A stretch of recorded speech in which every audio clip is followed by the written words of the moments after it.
एक दफ़ा एक वाक़या हुआ, वो मैं आपसे बयान कर देता हूँ, उसके रिज़ल्ट आप निकाल लो, हो सकता है कुछ और लोगों के साथ भी हुए हों।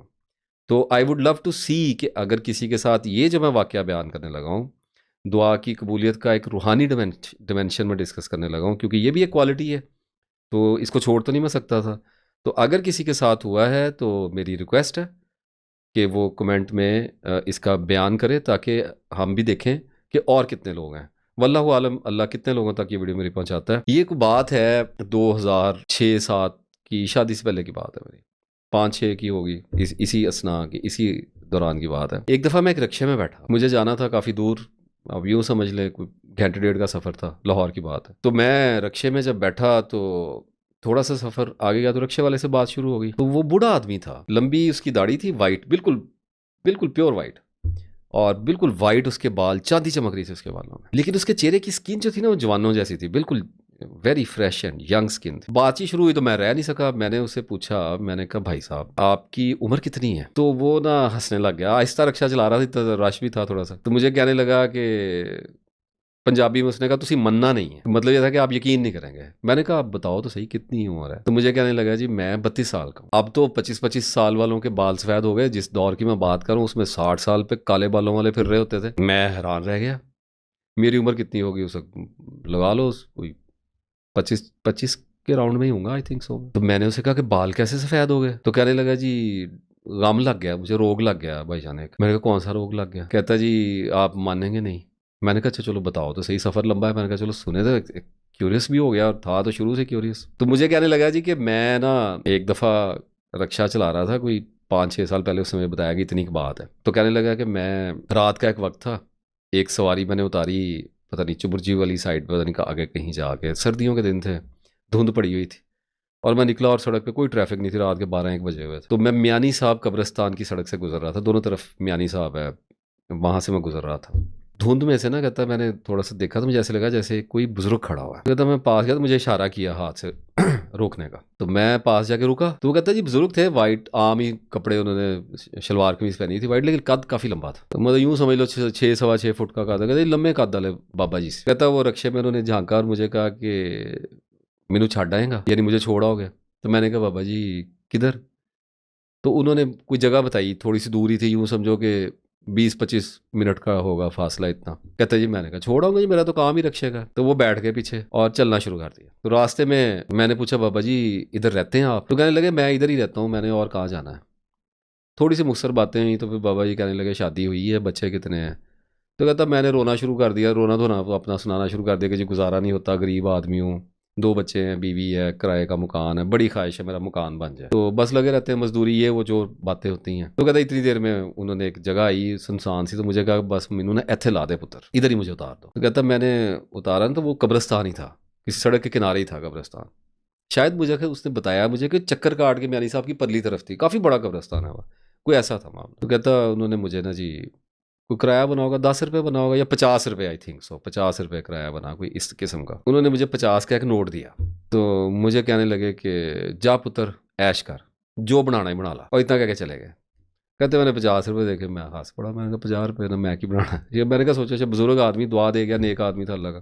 खैर कहते मैं घर आ गया। अगले दिन वो कहने लगा कि जी मैं उठा, बीवी ने मुझे कहा कि सब्जी ला दो निकलने से पहले। तो मैं बाजार चला गया, कुछ सब्जी लेनी थी, आटा लेना था, 1-2 चीज़ें थी, और पेट्रोल डलवाना था। पेट्रोल डलवाने के लिए कहता मैं पंप पे गया, तो मैंने उसे कहा कि 50 रुपये का पेट्रोल डाल दो। 50 का नोट था मेरे पास, रात का ही है, 100 होगा, तो मैंने कहा 50 का पेट्रोल डलवा लेते हैं। तो कहता जी मैंने पेट्रोल वाले को जब 50 रुपये दिए ना, तो उसने नोट देखा और मुझे कहने लगा चलो हो गए, रहने दें, हो गए बस। कहता मैं उसकी शक्ल देखने लग गया, कैसे रह गए? मैं कहा भाईजान ले लें पैसे। वो कहने लगा हो गए जाओ जाओ, पीछे अब लाइनें लगी हुई थी। कहता मैं निकल गया। मैं थोड़ा सा हैरान तो हुआ कि पता नहीं इसको क्या मसला हुआ है। उसके बाद कहता जी मैं सब्जी वाले के पास। कहता जी उस दिन ना मैंने कोई सब्जी भी ली, गोश्त लिया, कोई 1-2 चीज़ें, चावल चावल लिए होंगे घर के लिए, कोई सामान लिया। मैं जिस भी दुकानदार को वो नोट दूं ना, उसको नोट देखते ही वो बंदा मुझे कहे कि बस हो गए, पैसे हो गए, रहने दें। कुछ लोग मुझे पैसे नोट देखते ही कहें जी सामान ले जाएं आप, मतलब ऐसे लगे जैसे उनकी अकल मारी गई है, वो किसी ना मतलब ऐसे जैसे दिमाग खाली हो गया। मेरे तो कहते जी शाम तक होश ठिकाने आ गए।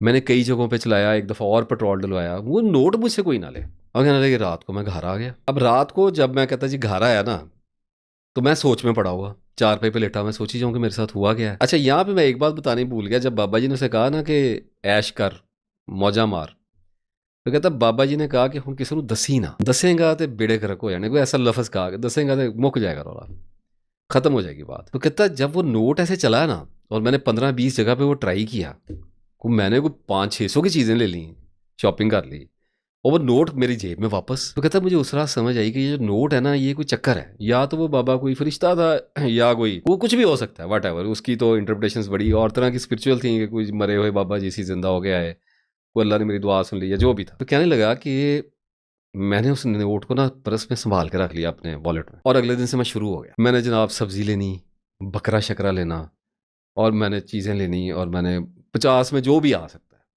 क्योंकि नोट तो 50 का ही था, मतलब लंडे का स्वेटर ले लेना, इस किस्म की चीज़ ले लेनी, कोई 50 रुपए की खाने पीने की कोई चीज़ लेनी, पेट्रोल डलवा लेना मैंने। तो कहता जी मेरा तो रक्षा फ्री हो गया, मेरा घर का ग्रॉसरी फ्री हो गई। कोई इतना बड़ा नोट था नहीं, अगर 5,000 का तो नोट ही नहीं था, वरना तो और कुछ भी कर लेता। कहता जी मैंने अब प्लानिंग करनी शुरू कर दी। मैंने डाल ली कमेटी, क्योंकि मेरा खर्चा ही कोई नहीं था, रक्षा मेरा फ्री चल गया। मैंने जनाब पैसे मेरे बचने लग गए, आप यूं समझे ज़रबें लग गई मुझे। 50 का नोट बड़ी करामत दिखा गया।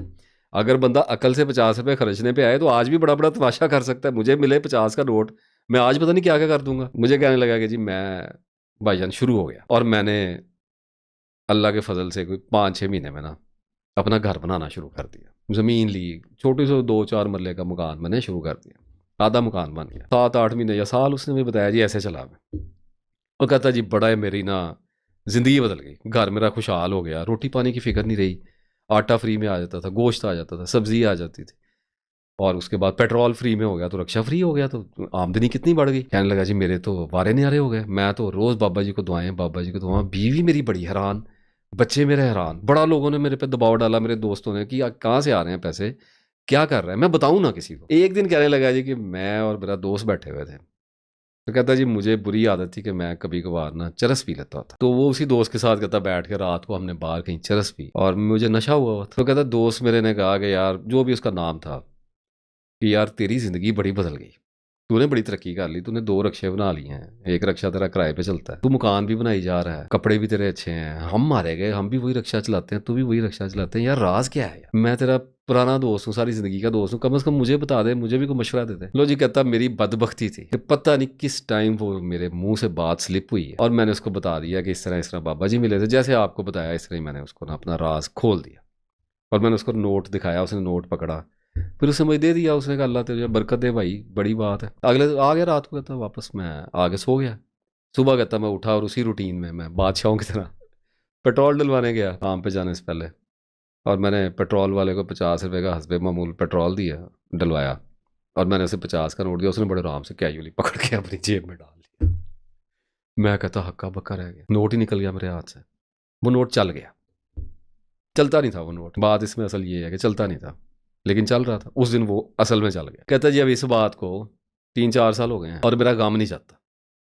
बड़े मैंने कब्रिस्तान के चक्कर लगाए दोनों जगह पे, जहाँ से बाबा जी को लिया था। रात 3-3 बजे मैं जाके खड़ा हो गया, मैं कब्रों पे भी चला गया। मैं कहता है कब्रिस्तान खंगाले भी, कई दफ़ा गोरकन भी मेरे पीछे भाग पड़े कि ये पता नहीं क्या मुर्दे निकाल रहा है, कफन चोर है, पता नहीं क्या। बड़ा कहता जी साल मैंने बड़ा जुनून किया, बड़ी दुआएं और बड़ा कुछ कि बाबा हाथ लग जाए, एक दफ़ा फिर नोट मिल जाए।